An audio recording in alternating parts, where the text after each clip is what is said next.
Herkese selam. Bugün mutfakta öyle bir tarif yapacağız ki pırasayı sevmeyen bile tabağını sıyıracak. Etle birleşince bambaşka bir lezzete dönüşen, lokum gibi pişen bir tarif olacak.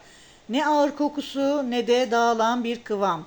Tam ölçülü, tam kıvamında. Üstelik püf noktalarıyla anlatacağım. Sakın kaçırmayın. Hadi başlayalım. Etli pırasa yemeğimizi şimdi birlikte yapalım. Malzemelerim: yarım kilo kadar pırasam var. Bir adet kuru soğanım, bir adet havucum, 2 diş sarımsak, yarım kapya biberim var.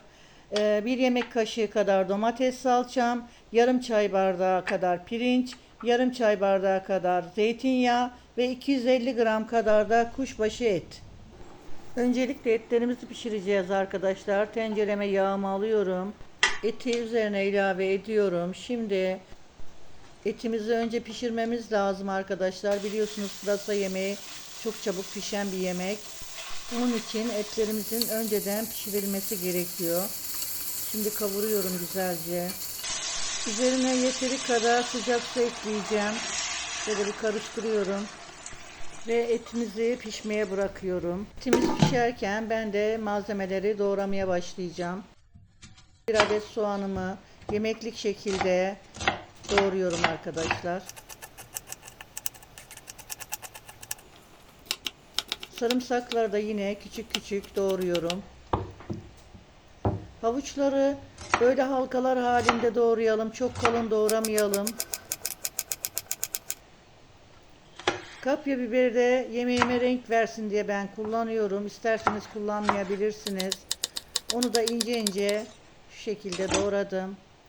Pırasaların sap kısımlarını kestikten sonra güzelce şöyle 1,5 isteğinize göre 2 parmak kalınlığında da yapabilirsiniz. Verev şekilde doğruyorum. Kabıma alıyorum. Bu arada etlerimiz pişti. Bazı etler geç pişiyor arkadaşlar. Eğer etiniz pişmemişse sıcak su ilavesiyle etlerinizi pişirebilirsiniz. Şimdi ete soğanları ekliyorum. Soğanlarla birlikte eti bir kavuracağım arkadaşlar. Şöyle 2-3 dakika kadar güzelce kavuralım. Ve havuçlarımı ekliyorum üzerine.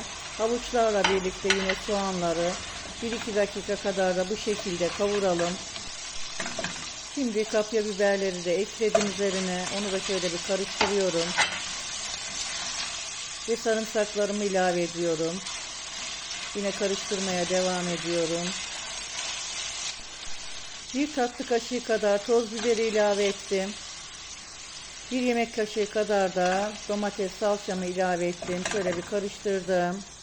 Son olarak da pırasaları ekliyorum. Şöyle bir karıştıracağım fazla ezmeden.